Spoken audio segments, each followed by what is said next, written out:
It's a bonus episode. Sorta.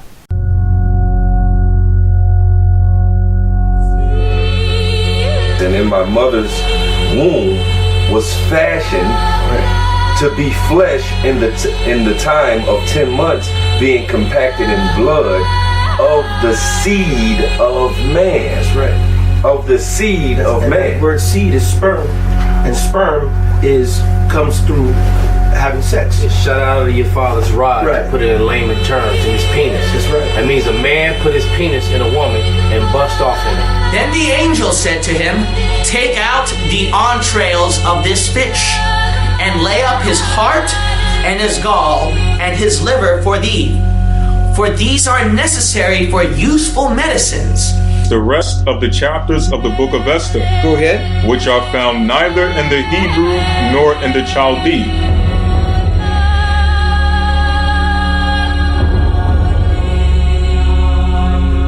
Greetings, fellow worker slaves, podcasting at 128 kilobits from the Fortress of Qualitude. This is the Atheist in the Trailer Park podcast. I'm your host, Tucker. Professor Fuzznuts is curled up asleep on the couch. Buttons is nowhere I can... she's curled up asleep on top of my turntable. And Leela has decided to wander into the house and is curled up on the other couch. Yes, it's a podcast hosted by a guy and his cats. Get over it. This is a Biblical Apocrypha episode where Skullbeard and I read a book or two from the Biblical Apocrypha. Next episode will be a news episode. And the reason I say that this is a sort of bonus episode is Patreon listeners will note that you're being dinged for this. I want to point out that you did not get dinged for the Cali recording of the NanoCon Podcasters Workshop episode. Reason I'm doing it this way and not dinging you for the workshop episode is because some months ago there was a big dust up in the atheist podcasting community because it turned out that someone, just about every podcast in the atheist community had as a guest, was taking the episodes which they appeared on and putting them out on their Patreon feed and charging people. And this individual did not tell the podcasters whose shows he was on that he was going to be doing this, which upset a lot of people because they did not like the idea that somebody else could be making money off their content. Now, to me personally, it doesn't really bother me that he did that. And this individual was a guest on this podcast as well. I really don't care. I mean, okay, so he's making money off my content. He's putting my show out in front of other people who've not heard of my show before, necessarily, and would perhaps after hearing it, become a regular listener. I don't know, and it doesn't really matter to me. I mean, at least somebody's making money off the show. I'm just kidding. I cannot object to anything that I've gotten because of the show, because all of you have been so generous out there. As I've said many times before, I literally would be homeless if it wasn't for my listeners. So, but my point is that he, everybody was upset by that. Not everybody, but a lot of people were upset by this. And rather than run the risk of upsetting Callie, who's a dear friend, I just put that episode out without dinging the Patreon listeners. So this one you're getting charged for, even though it's a bonus episode. However, your total tab for the month will not be any higher than it normally is. Believe me, I know exactly what it's like to live on the margins and then, to have a sudden expense, even if it's $1 more, can really hurt you. So I'm just mentioning that to get that out of the way. And I also want to apologize for not getting this bonus episode out sooner, but it has been a rather stressful week at work. They've hired 2 new people for my shift, and I've had my hands full training them. We've not been terribly busy, which has been somewhat of a blessing, as I've been able to take my time in showing them how to do things, but we've also been so slow that it's been difficult for me to assign them tasks at times. Certain parts of the job can only be done by people who've gone through the company training course and been issued the proper equipment. And a lot of times what we've needed to do have only been those jobs, so I've had to try and come up with something for them to do, since they really only need to see me do the job one time to have a basic understanding of how to do it. Specifically, the issue has been when it comes time for us to clean up at the end of the shift. Everything in the department is designed in such a way that when you clean it, most of it just gets hit with a not a pressure washer, but it's sort of like that. We have two chemicals that we spray on everything. One is basically concentrated oven cleaner. They're all mixed with water. And the other is a sanitizing chemical. Well, you can't apply those unless you've been trained on how to do it by sitting there and watching videos produced by the company that makes the chemicals, and the videos basically just say, wear your protective equipment, don't get the shit in your eyes, and ask your supervisor how you're supposed to use the stuff. Not real handy there, or real informative. And I find it somewhat ironic because when I was briefly working for a subcontractor at Nissan and in the undercoating department, well, the E-coat, which you can think of as the primer for the cars, the training we went through, it was really in depth. They told us not only, the hazards of the chemicals, how we're supposed to use them, but how the chemicals work. So you had an understanding of, well, this is why this has to be this way. And it would be really handy if the folks knew where I work how the stuff works and why you're supposed to apply it in the manner that they assign, but you're not told that in any of the training videos. And I don't think very many people in the company besides myself actually know some of the reasons. So, all we can do at those times, well, they've finally gotten those guys the training and the safety equipment. But prior to this, it was okay. I take the concentrated oven cleaner, spray it on everything. They watch how I spray it, and then it gets rinsed off, which they can do because it's not deemed as hazardous as applying the oven cleaner. And then, they could watch me spray on the sanitizing solution. Again, not really all that complicated. Both processes look like you're shooting shaving cream on something. The other complications with work have been that the regular lead for the shift was out for part of the week due to a death in the family. So we've had the second shift lead in charge, and he's a bit of a jerk.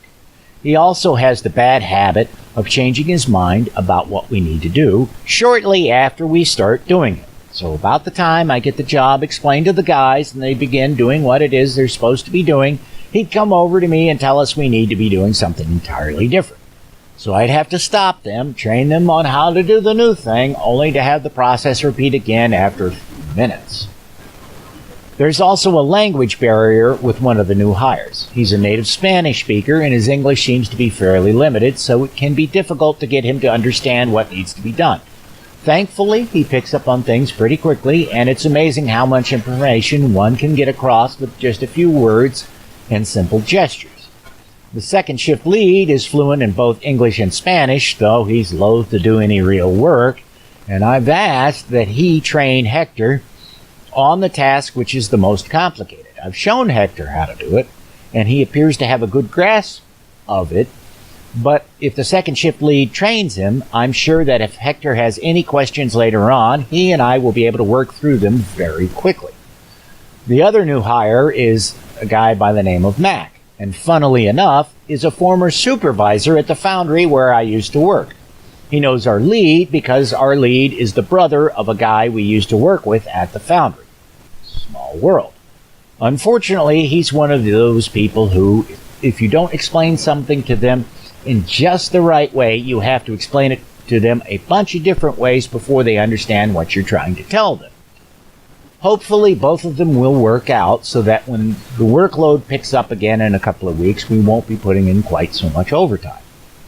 The one who concerns me most is Mac. He's 51, spent the past 10 years driving a truck, and has had both knees replaced.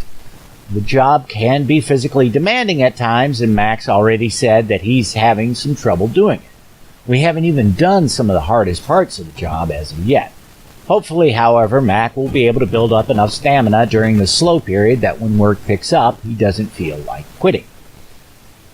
I'm still in the process of reading Bart Ehrman's book, Forged, and I just finished listening to his interview on the Thinking Atheist podcast.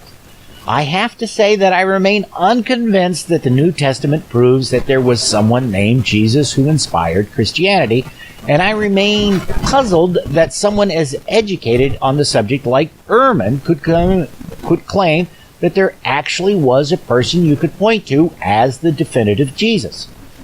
Allow me to explain my reasoning on this subject for a moment. In the interview, Ehrman states that Paul mentioned that he knew James, the brother of Jesus, and Peter, one of Christ's disciples. This seems to Ehrman's mind to constitute proof that there was someone named Jesus.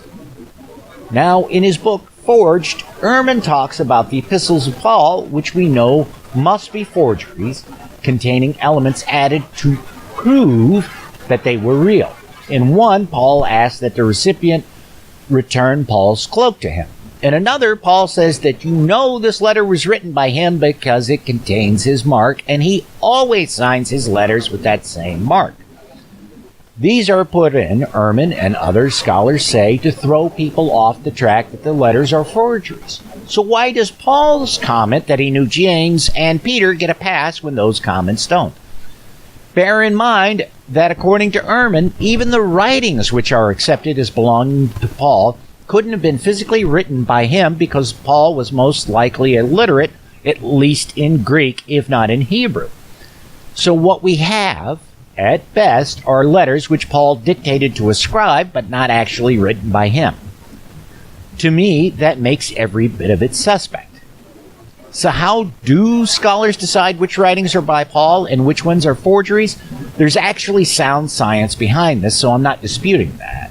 Some works were done by the same author. I'm just questioning if that author was actually Paul, or that Paul was being completely honest. The science goes like this. The text is fed into a computer which studies the following things: the words used, the frequency in which they're used, and the document length. The computer does a comparison of the various works, points out the commonalities in the documents, and says that those which have the highest number of similarities are most likely done by the same author. Other methods of verifying that the works are authentic is they check for anachronism. So, for example, if, Paul starts out the letter saying something which would indicate it was written, say, in 50 CE, but somehow mentions the sacking of Jerusalem by the Romans in 70 CE, they know this was written well after 70 CE and not 50 CE that the letter claims.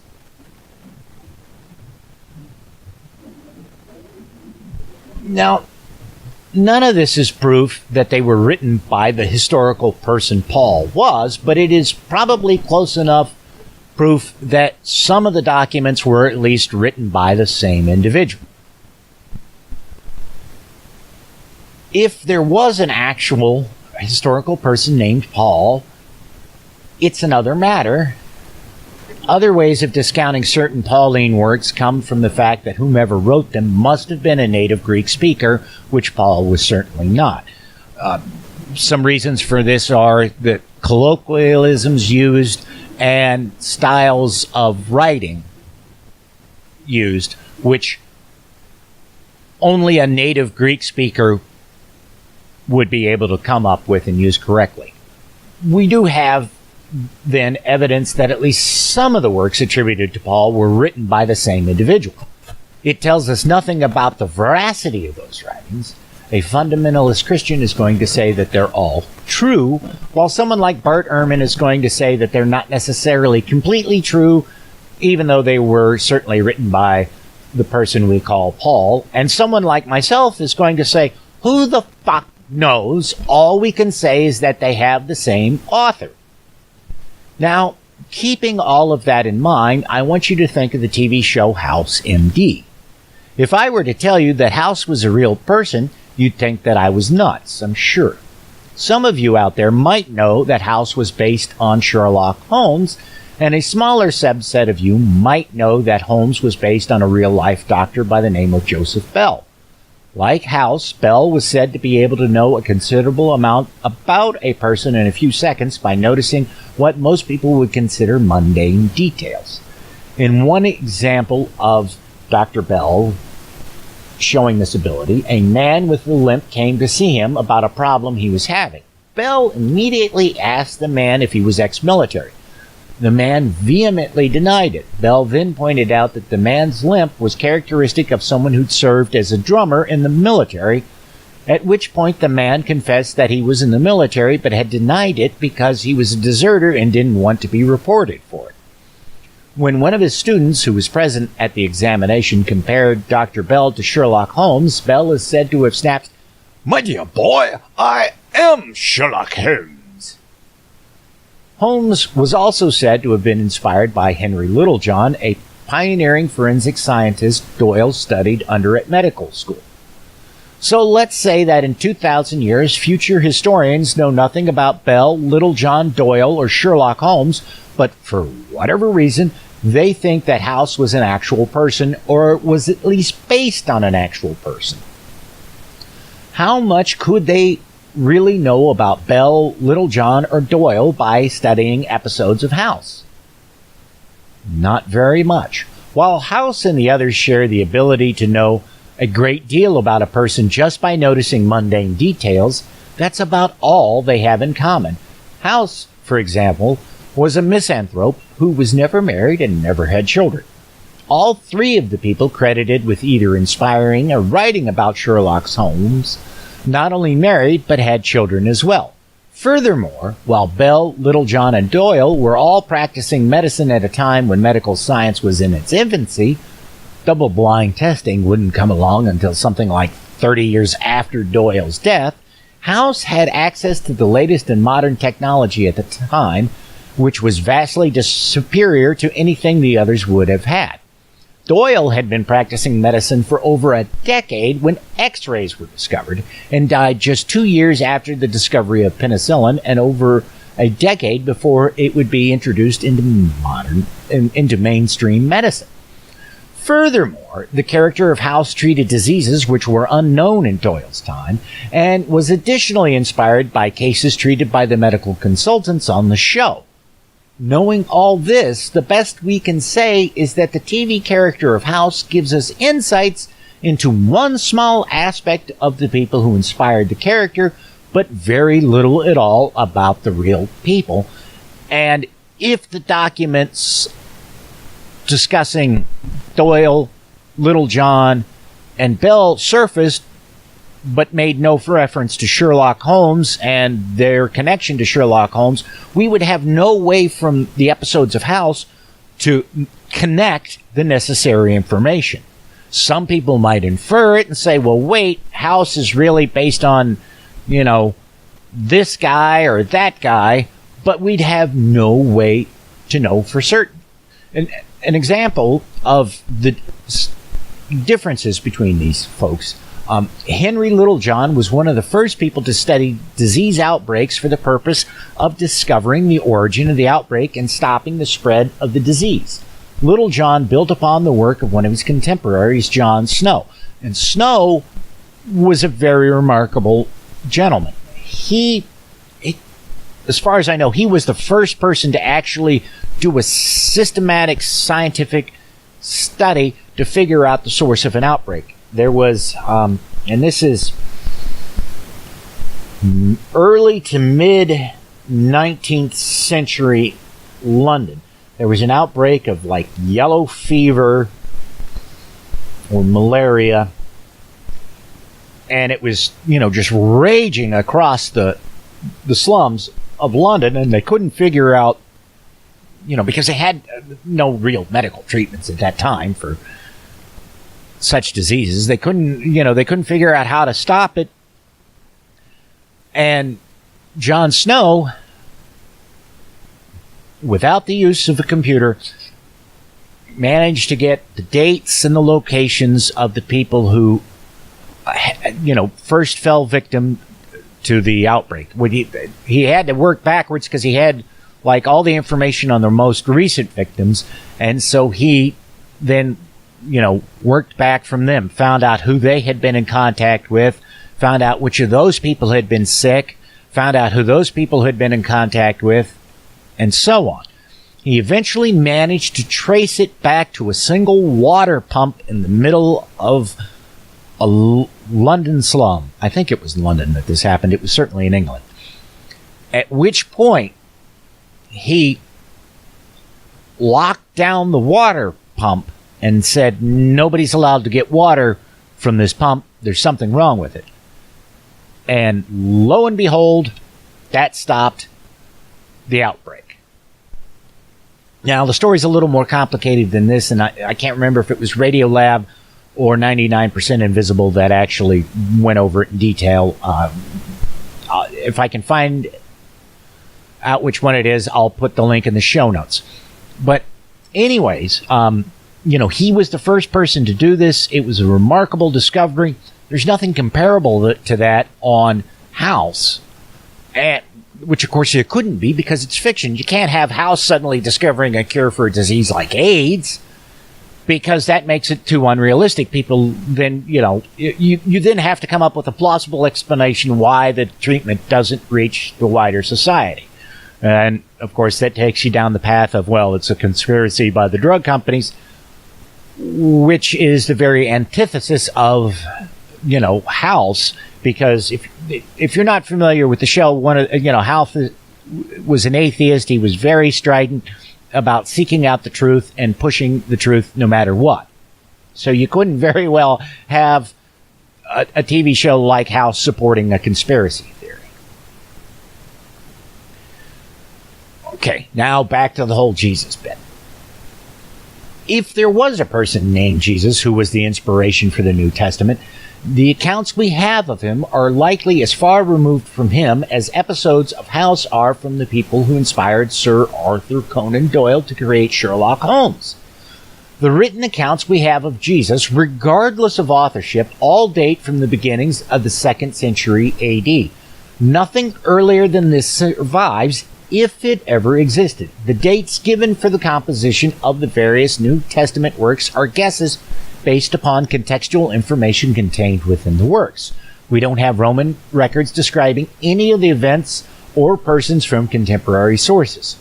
Some people will point to a few lines in Josephus as proof that people outside of the Gospels in that era knew of Jesus. And that's one of Ehrman's arguments.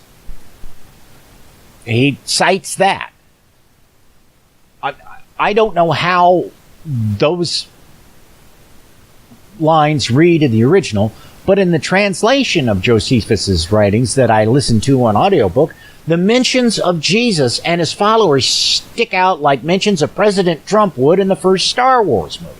They are literally that jarring and out of place. I cannot see how they can be anything but a later interpolation by someone desperate to prove that Jesus was a real person. I could be wrong, but I don't see how.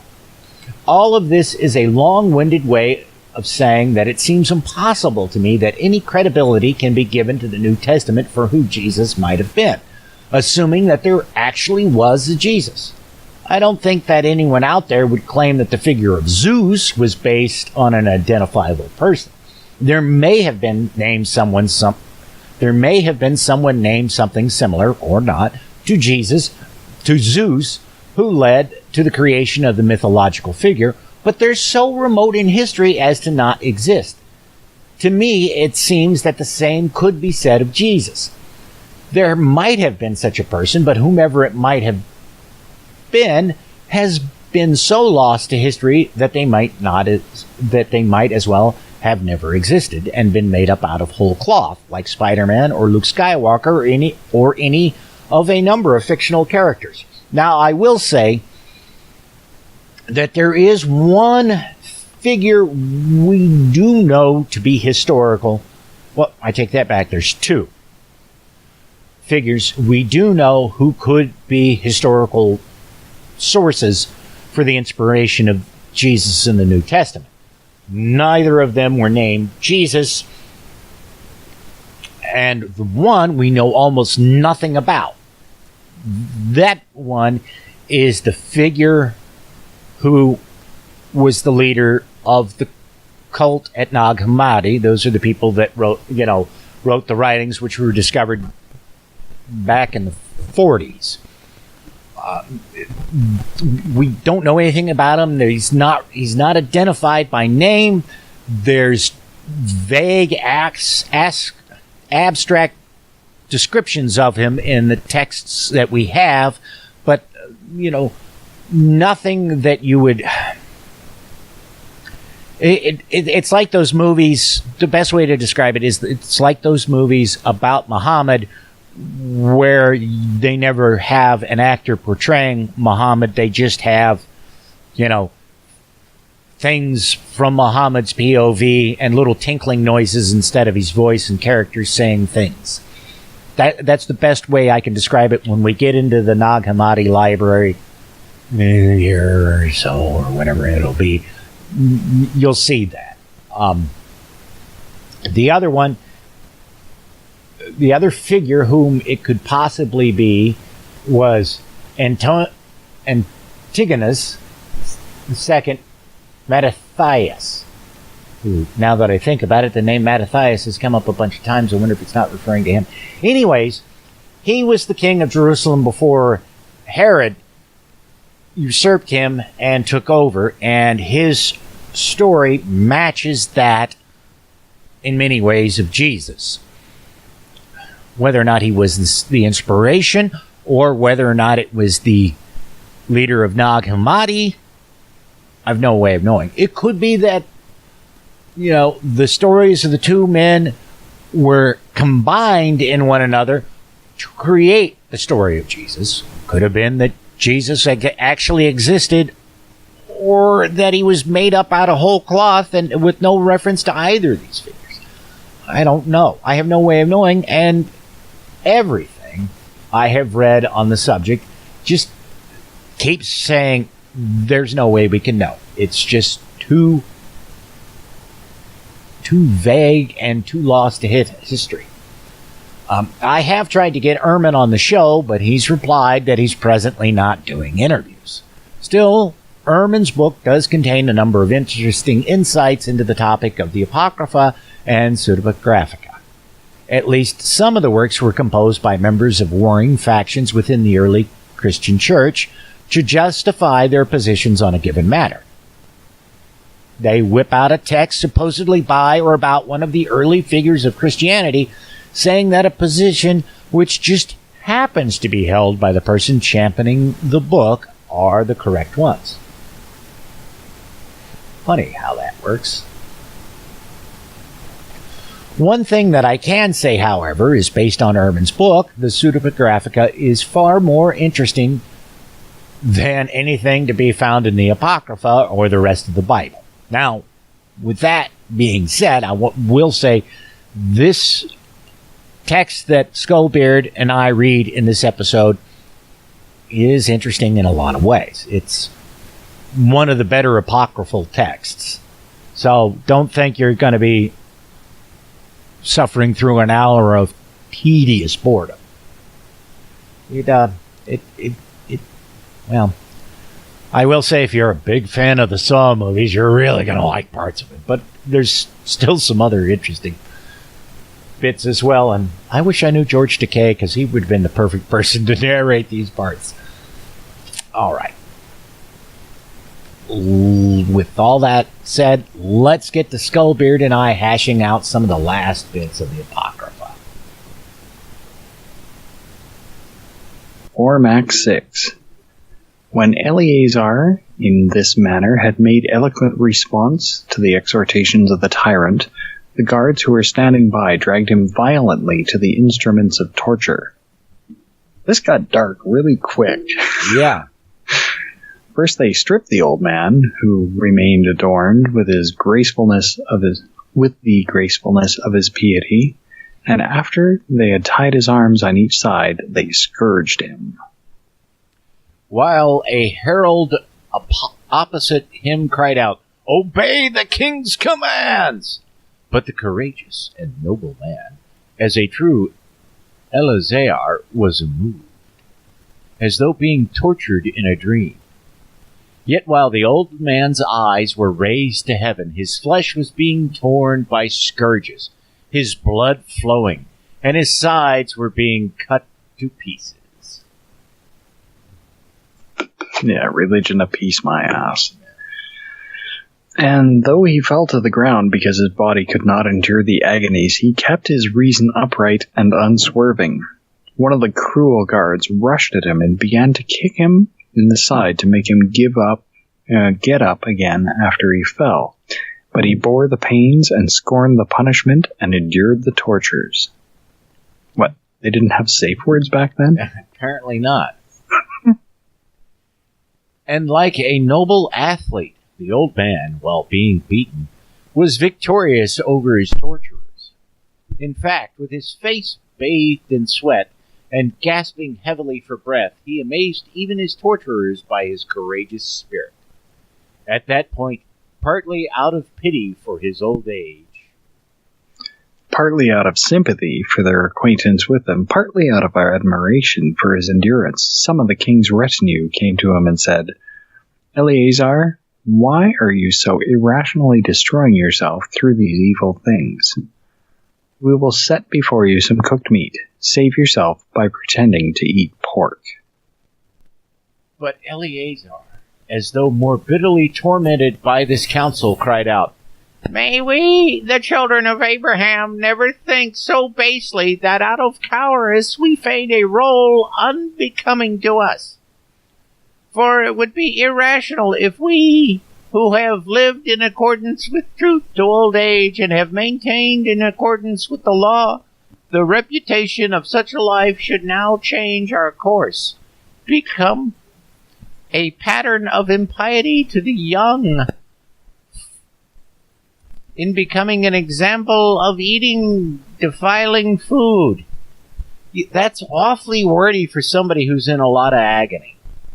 Yeah, the guy's getting the shit kicked out of him, and he's got time to, spew forth this wordiness. Yeah, I mean, I'm thinking whoever wrote this has never suffered extreme pain, because pretty much you just sit there after a while and you're like, I don't care, whatever you want, just make the pain stop. I don't care, whatever you want, just make the pain stop. Yep, torture doesn't work. It would be shameful if we should strive for a little while, and during that time be a laughing stock to all for our cowardice, and if we should be despised by the tyrant as unmanly and not protect our divine law even to death. Therefore, O children of Abraham, die nobly for your religion. And you, guards of the tyrant, why do you delay? When they saw that he was so courageous in the face of the afflictions, and that he had not been changed by their compassion, the guards brought him to the fire. There they burned him with maliciously contrived instruments, threw him down, and poured stinking liquids into his nostrils. When he was now burned to his very bones and about to expire, he lifted up his eyes to God and said, wait a minute, where is it? There. Lifted up his eyes and said, "You know, O God, that though I might have saved myself, I am dying in burning torments for the sake of the law. Be merciful to your people, and let our punishment suffice for them." Yeah, that sounds like bullshit. Make my blood their purification and take my life in exchange for theirs. No. If you are being horribly tortured, you are not going to say anything like that. Nope. Trust me. I have been in severe pain before, and you are not going to say anything like that. You're just on all fours going, stop it, I'll do anything, stop it. Yeah, well, I passed a kidney stone once, and I would have preferred somebody else did it. Yeah. And after he said this, the holy man died nobly in his tortures. And by reason he resisted even to the very tortures of death for the sake of the law. Admittedly, then, devout reason is sovereign over the emotions. For if the emotions had prevailed over reason, we should have testified to their domination. But now that reason has conquered the emotions, we properly attribute it to power to govern. And it is right for us to acknowledge the dominance of reason when it masters even external agonies. It would be ridiculous to deny it. And I have proved not only that reason has mastered agonies, but also that it masters pleasures and in no respect yields to them. This person is not human. That's what I had to say on that matter. Because everybody out there just about probably has some experience with coyote love. Coyote love? Yeah, that's where you wake up after a night of hard drinking next to someone, and rather than move your arm and disturb them, you prefer to chew it off. Yeah, I'm actually probably one of the people who has dodged that particular bullet. No, this is just wrong. No. If you have an understanding of how humans are wired up, none of this makes any sense at all. It's all bullshit. It's all bullshit. All right, 4 Max 7. For like a most skillful pilot, the reason of our father Eleazar steered the ship of religion over the sea of the emotions. Religion is pretty hardwired, emotions are pretty hardwired into religion. And though buffeted by the stormings of the tyrant and overwhelmed by the mighty waves of tortures, in no way did he turn the rudder of religion until he sailed into the haven of immortal victory. Kind of a pirate victory, if you ask me. Yar. No, pirate, not pirate. Oh, pirate. Yeah. Something about burning shit down? No, there was a Roman, there was a general who went up against the Romans. His name was Pyrrhus, and he beat the Roman army, but after the battle, he was so weak that the next time the Romans showed up against him, they were able to easily overwhelm him because he'd lost so many of his forces. He won the battle, but he lost the war. Yep. All right. No city besieged with so many ingenious war machines has ever held out as did that most holy man. Although his sacred life was consumed by tortures and racks, he conquered the besiegers with the shield of his devout reason. Wait a minute. When did they invent the rack? Yeah, I know. I think that was a medieval invention. Pretty sure it was. For in setting his mind firm like a jutting cliff, our father Eleazar broke the maddening waves of the emotions. O priest, worthy of the priesthood, you neither defiled your sacred teeth nor profaned your stomach, which had room only for reverence and purity, by eating defiling foods. Again, poor bastard wouldn't eat pork. This is what they did to him. Yeah. I'm just looking up when the rack was invented. Pretty sure that was medieval shit. Although, it may have been used as early as 356 BCE. Oh, okay. So potentially, depending on exactly when this is supposed to have taken place, and I'm not going to go back scrolling around and trying to figure all that out.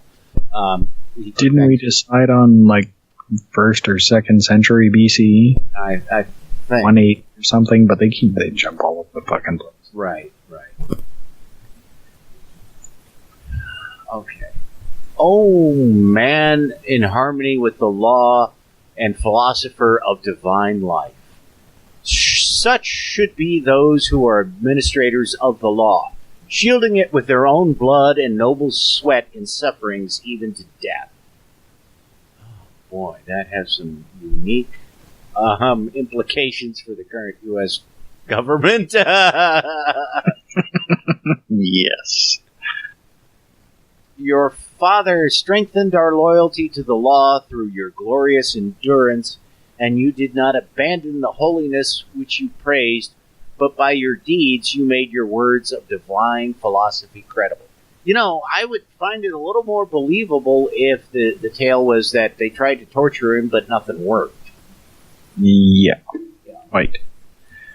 O aged man, more powerful than torturers, O elder, fiercer than fire, O supreme king over the passions, Eleazar.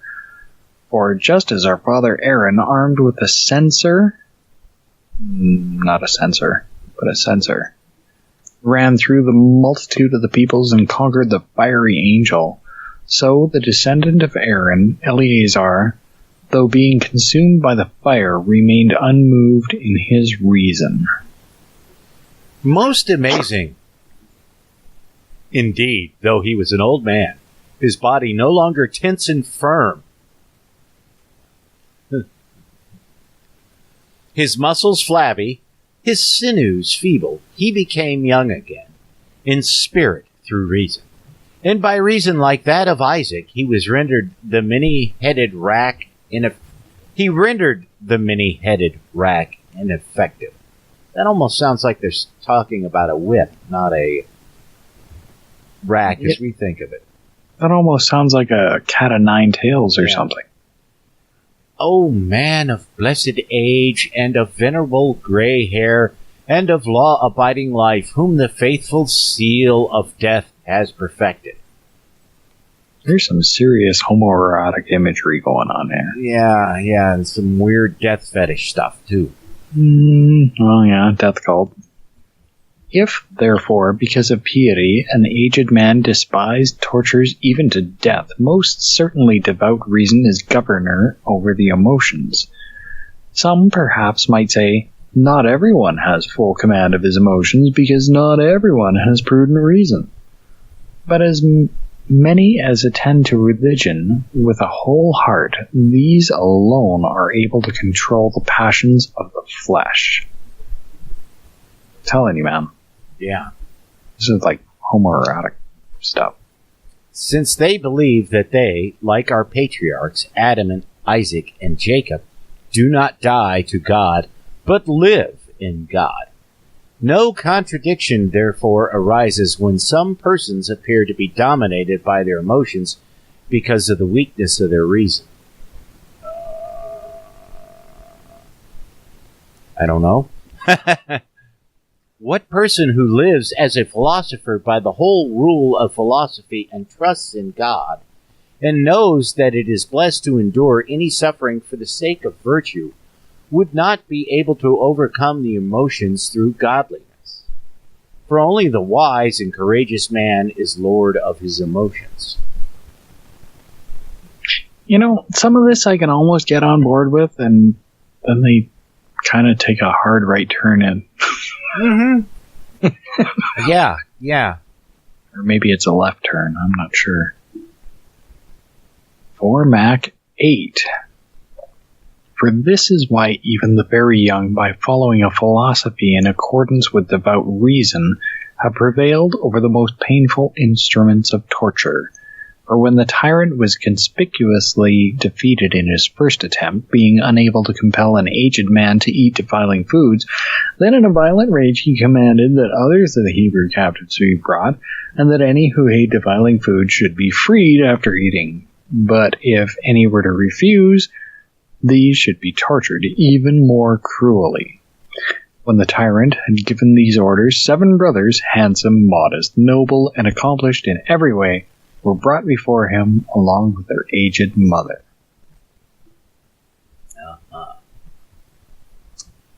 When the tyrant saw them grouped about their mother as if in a chorus, he was pleased with them. I bet he was. And struck by their appearance and nobility. He smiled at them and summoned them nearer and said, "Young men, I admire each and every one of you in a kindly manner, and greatly respect the beauty and the number of such brothers. I want you all to run a train on me in my chambers right now. Not only do I advise you not to display the same madness as that of the old man who has just been tortured, but I also exhort you to yield to me and enjoy my friendship." Oh! I know. Phrasing. Just as I am able to punish those who disobey my orders, so I can be a benefactor to those who obey me. Boy, I just keep hearing George Takei reading this, and that "oh my" tone of voice of his. Oh my. Trust me, then, that you will have positions of authority in my government if you will renounce the ancestral tradition of your national life and enjoy your youth by adopting the Greek way of life and by changing your manner of living. But if by disobedience you rouse my anger, you will compel me to destroy each and every one of you with dreadful punishments through tortures. Some kinky shit. Yeah. Therefore, take pity on yourselves. Even I, your enemy, have compassion for your youth and handsome appearance. Will you not consider this, that if you disobey, nothing remains for you but to die on the rack? Here's his mistake. He should have said, do you want your mother to suffer seeing you tortured and die? That would have probably gotten his chance. When he had said these things, he ordered the instruments of torture to be brought forward so as to persuade them out of fear to eat the defiling food.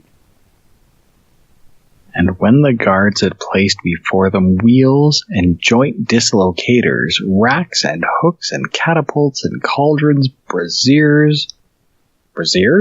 Oh, wait. Braziers. Braziers. Yeah, okay. Thought it would be better with braziers. And thumbscrews and iron claws and wedges and bellows, the tyrant resumed speaking. Be afraid, young fellows, and whatever justice you revere will be merciful to you when you transgress under compulsion. This seems a bit, what's the word I'm looking for? Coercive? Yeah, well, and, just a little bit. Thumbscrews seem, I don't know. That's another one I want to look up.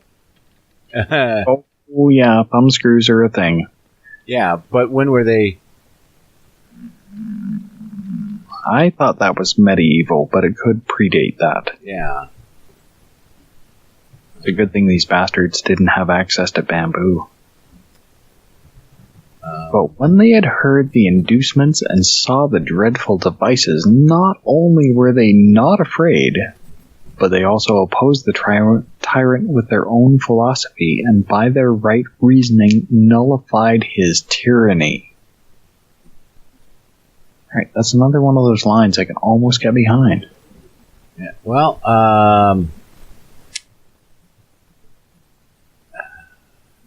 the thumbscrews, according to Wikipedia, these don't show up like the, it says, here's the earliest date I can find. It's 1596. Wait, thumbscrews 1596? Yes. This is a rather late comer. Yeah, that is later than just about anything else.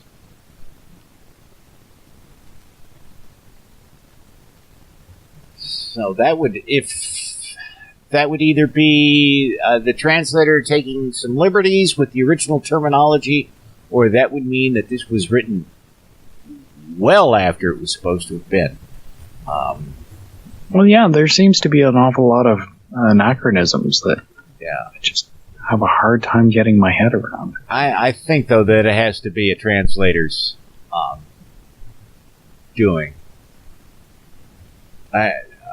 Because I can't imagine somebody, I say this even though I live in the country that birthed Mormonism, I can't imagine somebody in the 15th or 16th century forging a gospel. But you never know. Wait, that would put it roughly contemporary with the KJV. Yes. Yes. Interesting that it got cut. Curious. Mm-hmm. Let us consider, on the other hand, what arguments might have been used if some of them had been cowardly and unmanly. Would they not have been these? O wretches that we are, and so senseless, since the king has summoned and exhorted us to accept kind treatment if we obey him, why do we take pleasure in vain resolves and venture upon a disobedience that brings death? I think there was a straw man at the beginning there. Yeah. O men and brothers, should we not fear the instruments of torture and consider the threats of torments, and give up this vain opinion and this arrogance that threatens to destroy us? Let us take pity on our youth and have compassion on our mother's age. And let us seriously consider that if we disobey, we are dead. Also, divine justice will excuse us for fearing the king when we are under compulsion. Why do we banish ourselves from this most pleasant life and deprive ourselves of this delightful world? Yes, because pork and bacon is yummy. Let us not struggle against compulsion, nor take hollow pride in being put to the rack. Not even the law itself would arbitrarily slay us for fearing the instruments of torture.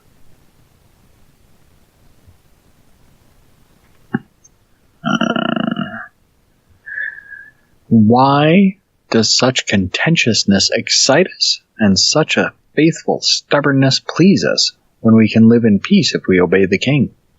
But the youths, though about to be tortured, neither said any of these things, nor even seriously considered them, for they were contemptuous of the emotions and sovereign over agonies, so that as soon as the tyrant had ceased counseling them to eat defiled food, all with one voice together, as from one mind, said, that whole previous section was bullshit, made up. So why was it even in there? Yeah, well, yeah, but I'm pretty sure that they would have said, go fuck yourself, or something to that effect. Yeah. But no. No, we get this long verbiage. In Form Act 9. Why do you delay, O tyrant? For we are ready to die, rather than transgress our ancestral commandments. We are obviously putting our forefathers to shame, unless we should practice ready obedience to the law and to Moses, our counselor. Tyrant and counselor of lawlessness, in your hatred for us, do not pity us more than we pity ourselves. Well, if you have pity on somebody, wouldn't that mean that you wouldn't torture them? Well, maybe. For we consider this pity of yours, which ensures our safety through transgressions of the law, to be more grievous than death itself. You are trying to terrify us by threatening us with death and torture, as though a short time ago you learned nothing from Eleazar. And if the aged men of the Hebrews, because of their religion, live piously while enduring torture, it would be even more fitting that we young men should die despising your coercive tortures, which our aged instructor also overcame. Therefore, tyrant, put us to the test, and if you take our lives because of our religion, do not suppose that you can injure us by torturing us. For we, through this severe suffering and endurance, shall have the prize of virtue, and shall be with God for whom we suffer. But you, because of your bloodthirstiness towards us, will deservedly undergo from the divine justice eternal torment by fire. Ooh, we get a taste of that Christian love. Mm-hmm. Burns. When I pee. When they had said these things, the tyrant not only was angry as at those who were disobedient, but also was enraged as at those who are ungrateful. Fancy that, being ungrateful for being tortured. Yeah. Boggles the mind. Then, at his command, the guards brought forth the eldest, and having torn off his tunic, they bound his hands and arms with thongs on either side. When they had worn themselves out beating him with scourges, without accomplishing anything, they placed him upon the wheel. Wow, rip the shirt, how cliche. Yeah. It reminds me of that scene in Galaxy Quest where Tim Allen's character gets beamed back to the ship, and the guy looks at him and goes, I see you managed to get your shirt ripped. I haven't seen Galaxy Quest. I was thinking more of Cheech and Chong, Los Chinos. Well, if you're a fan of the original Star Trek series, you have to watch Galaxy Quest. It is an absolute homage to the series. TOS is the only Star Trek I can stomach. Yeah, and you can tell when an episode was shot, because if it was shot in the beginning of the season after Shatner had time to work out, he almost always got his shirt ripped open. Mm-hmm. And so that's the jab at that. But no, if you haven't seen Galaxy Quest, dude, you have missed out. See if it's on Netflix while you read the next 3 lines. Okay. When the noble youth was stretched out around this, his limbs were dislocated. And though broken in every member, he denounced the tyrant, saying, Most abominable tyrant, enemy of heavenly justice, savage of mine, you are mangling me in this manner, not because I am a murderer or as one who acts impiously, but because I protect the divine law. And when the guard said, Agree to eat so that you may be released from the tortures, he replied, You abominable lackeys, your wheel is not so powerful as to strangle my reason, cut my limbs, burn my flesh, and twist my joints. Phrasing. Yeah.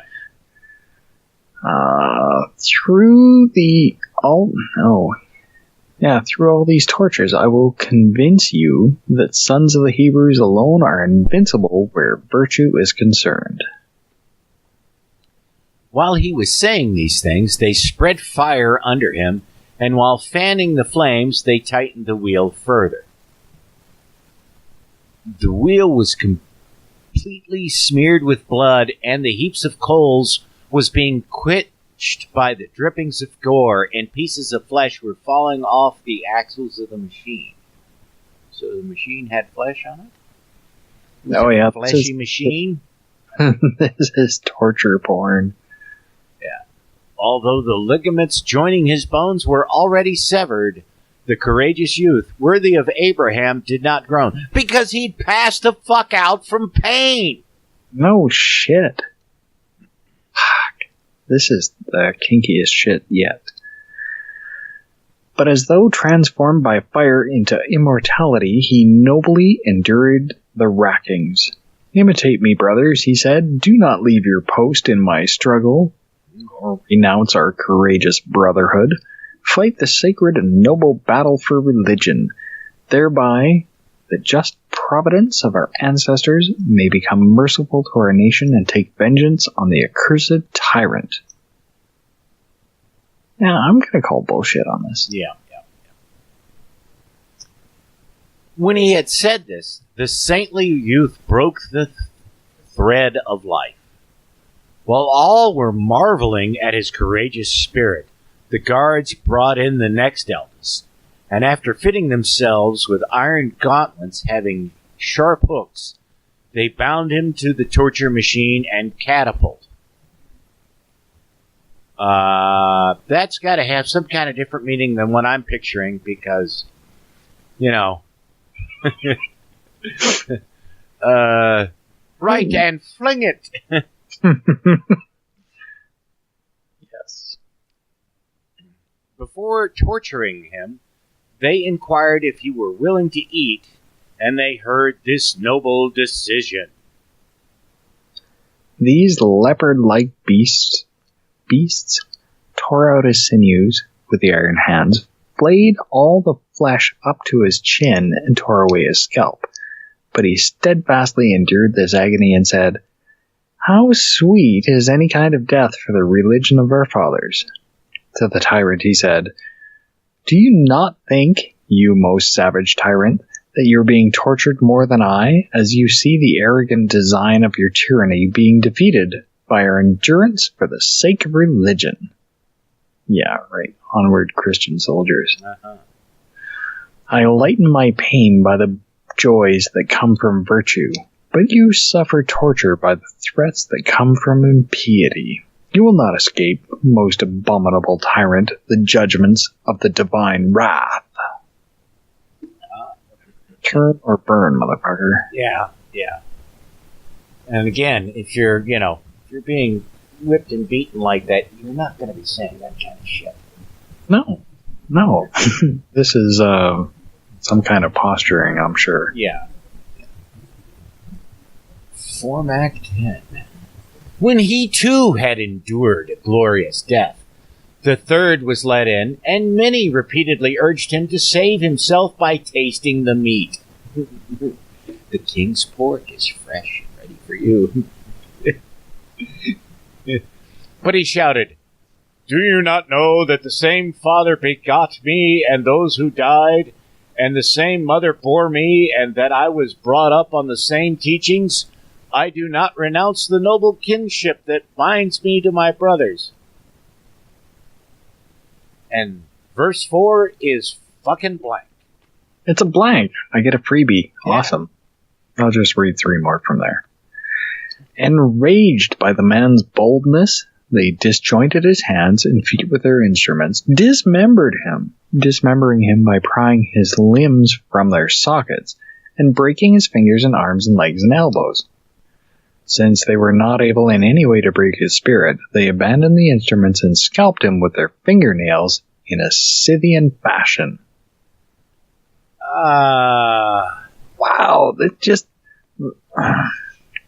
yeah, this just keeps getting better and better. I'm calling bullshit on this. Oh, yeah. Although I will say this has... oh, God, what was that stupid horror movie with the box? A Hellraiser. Yeah, Hellraiser. This puts Hellraiser to shame. Oh, it does. Fucking love Pinhead and the Cenobites. They immediately brought him to the wheel, and while his vertebrae were being dislocated upon it, he saw his own flesh torn all around and drops of blood flowing from his entrails. No, I think he would have passed out long before this. When he was about to die, he said, "We, most abominable tyrant, are suffering because of our godly training and virtue. But you, because of your impiety and bloodthirstiness, will undergo unceasing torments."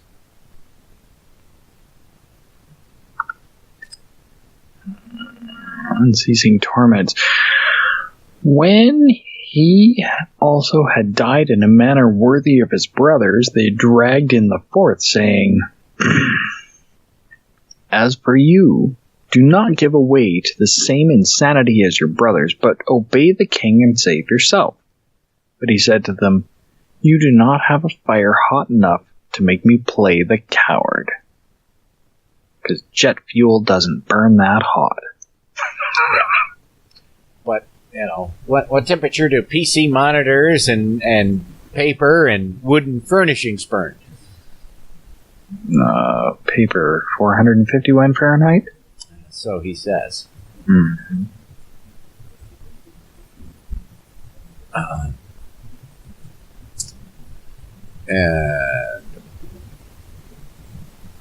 15. 15.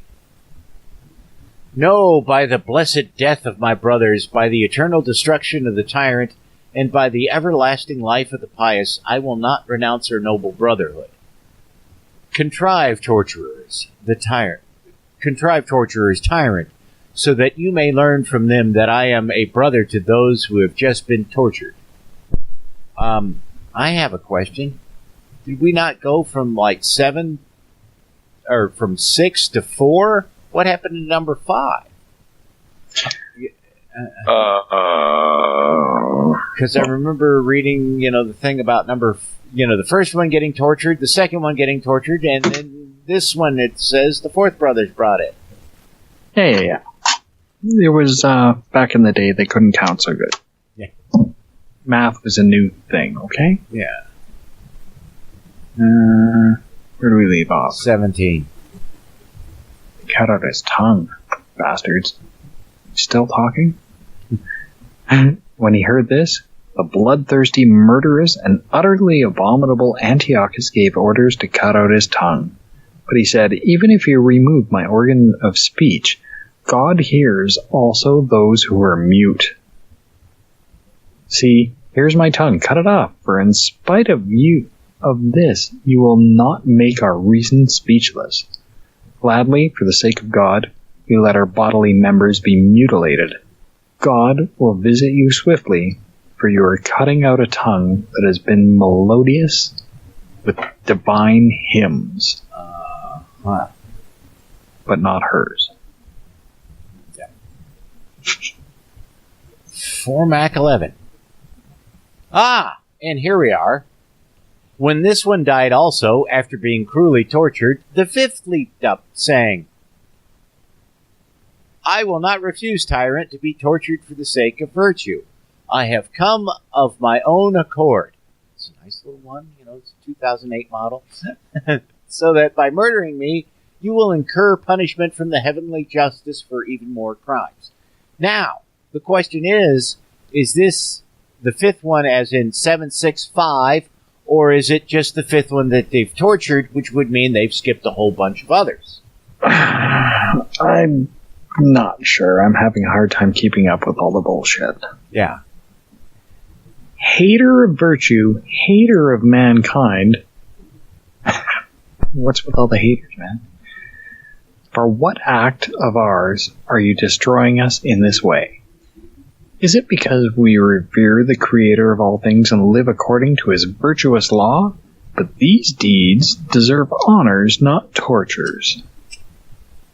And I get a freebie because verse number 7 is blank. But it doesn't really seem like there's anything missing.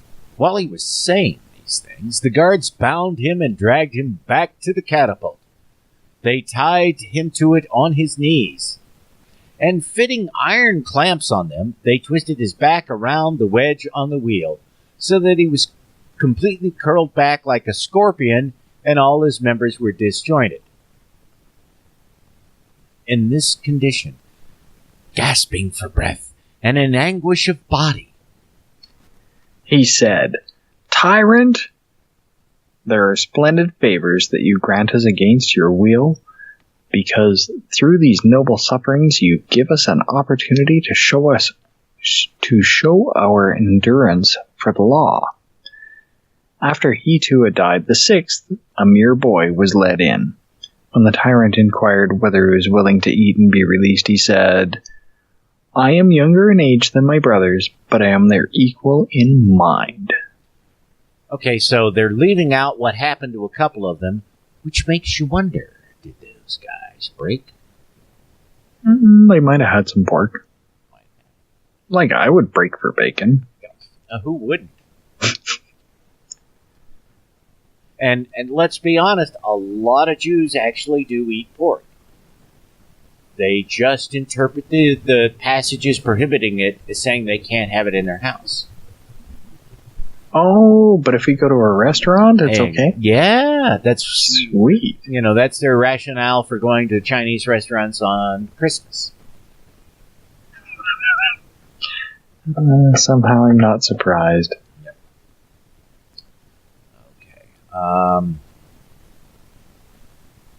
Where did we leave off? Okay, I think I know. We left off at 15, right? I'll start. So, yes. Yeah, I'll fix it in post if I have to. Since to this end we were born and bred, we ought likewise to die for the same principles.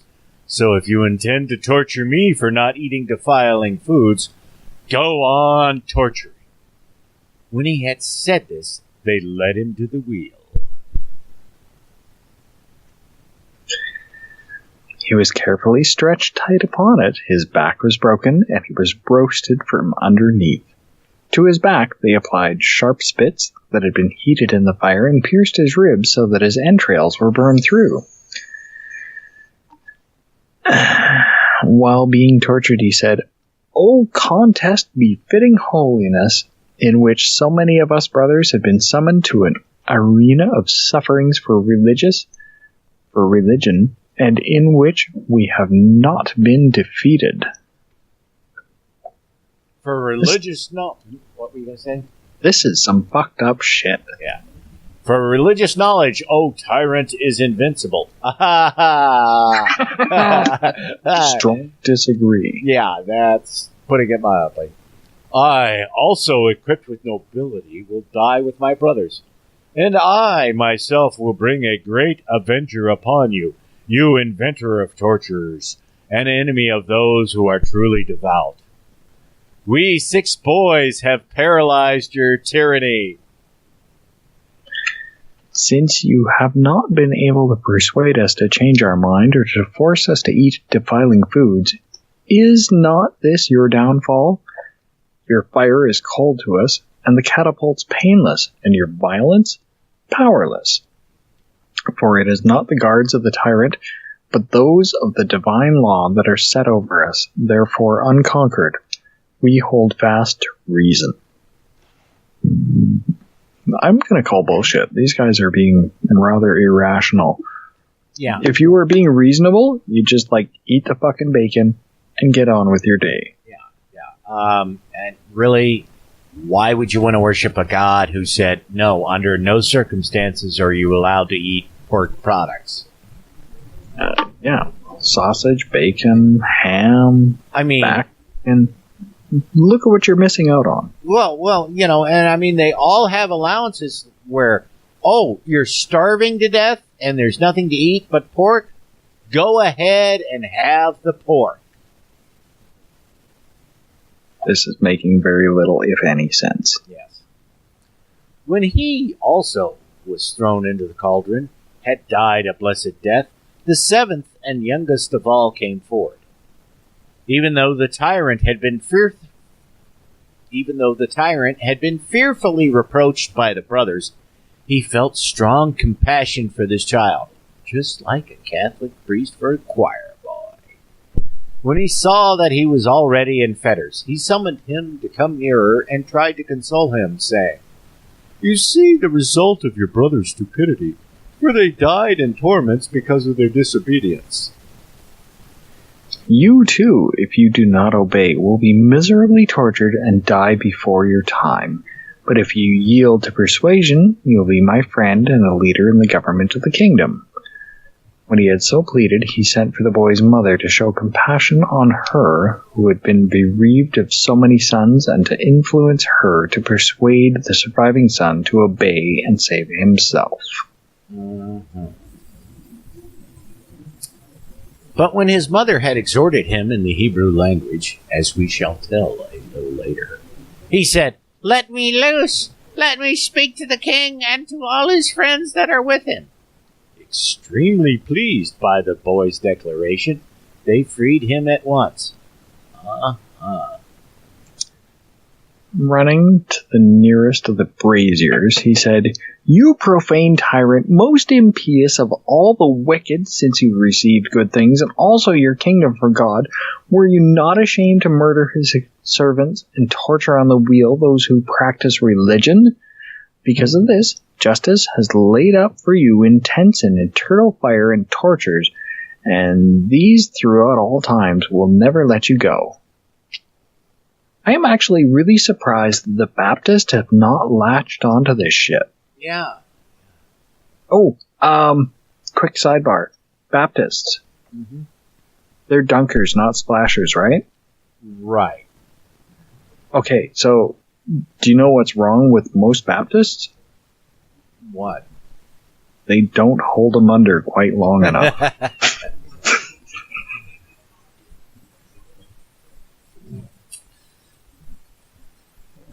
As a man, were you not ashamed, you most savage beast, to cut out the tongues of men who have feelings like yours, and are made of the same elements as you, and to maltreat and torture them in this way?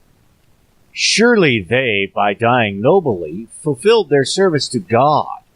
But you will wail bitterly for having slain without cause the contestants for virtue. Then, because he too was about to die, he said, I do not desert the excellent example of my brothers, and I call on the God of our fathers to be merciful to our nation. But on you he will take vengeance both in this present life and when you are dead. After he had uttered these imprecations, he flung himself into the braziers, and so ended his life. Huh. So, suicide's acceptable. Yeah, I'm calling bullshit on that. Yeah. All right, Form Act 13. Since then, the 7 brothers despise sufferings, even unto death. Everyone must concede that devout reason is sovereign over the emotions. Nope. For if they had been slaves to their emotions and had eaten defiling food, would we say that they had been conquered by these emotions? No, we would have said they were sensible. But in fact, it was not so. Instead, by reason, which is praised before God, they prevailed over their emotions. Okay, it seems like these guys are conflating faith with reason. Yeah. I'm just saying, that's like my 2 cents. Yeah, no, I think you're absolutely right on that. The supremacy of the mind over these cannot be overlooked, for the brothers mastered both emotions and pains. How then can one fail to confess the sovereignty of right reason over emotion in those who were not turned back by fiery agonies? For just as towers jutting out over harbors hold back the threatening waves and make it calm for those who sail into the inner basin. Mm-hmm. That's an awkward page break. Yeah. And so the 7 towered right reason of the youths, by fortifying the harbor of religion, conquered the tempest of the emotions, for they constituted a holy chorus of religion, encouraged one another, saying, Brothers, let us die like brothers for the sake of the law. Let us imitate the 3 youths in Assyria who despised the same ordeal of the furnace. I don't remember that story. Yeah, I don't know either. But I think we've heard of the 7 brothers 4 times now. Let us not be cowardly in the demonstration of our piety. While one said, Courage, brothers, another said, Bear up nobly. And another reminded them, Remember whence you came, and the father by whose hand Isaac would have submitted to being slain for the sake of religion. You know what this kind of reminds me of? Torture? But there were a group of 7 brothers in World War II who managed somehow to get permission from the government when they were serving to all be stationed on all be assigned on the same ship. I thought that was strictly against protocol. Right. They managed to get an exception to this for some odd reason, and something, they were in a battle and the ship sunk and all 7 of them drowned. And after that, the government said there will be absolutely no exceptions to this rule. Right. They made a movie about him. It was like Fighting Mulligans or something like that. One of my ex-sister-in-laws absolutely loved that movie. But like what happened, according to the film, what happened is that, all of them except for like the youngest were, getting ready to get into the lifeboats, and they realized the youngest wasn't there, so they went back down into the whole, into the ship, and then it rolled over and they all died. Aww. Not quite as good as like them being on the USS Indianapolis and getting eaten by sharks after delivering the bomb. I suppose. Did they have 7 brides? No, I think there was 7 brides or 7 brothers? Yeah. I seem to recall something about that. Yeah, So. I've never seen that, but I've heard of it. Lucky. Yeah.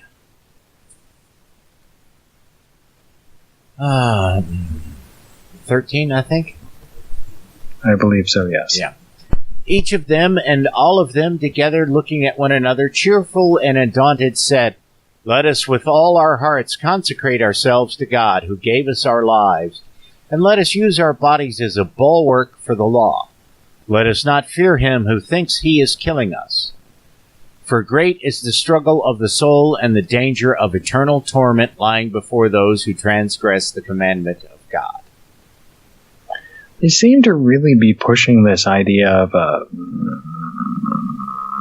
afterlife with hellfire and brimstone and shit. Yeah. Just saying.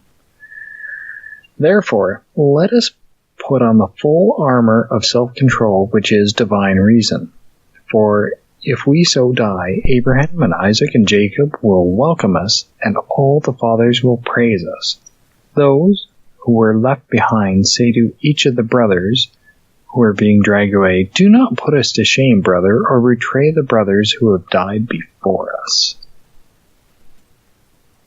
You are not ignorant of the affection of brotherhood. Wow, wow.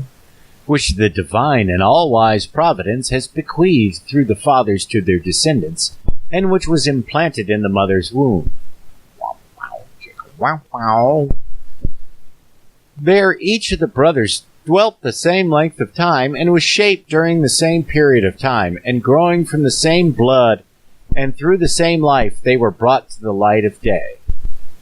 When they were born after an equal time of gestation, they drank milk from the same fountains, for such embraces brotherly loving souls are nourished. Yeah, tits or get the fuck out. Yep. And they grow stronger from this common nurture and daily companionship, and from both general education and our discipline in the law of God. Therefore, when sympathy and brotherly affection had been so established, the brothers were the more sympathetic to one another. Since they had been educated by the same law and trained in the same virtues and brought up in right living, they loved one another all the more.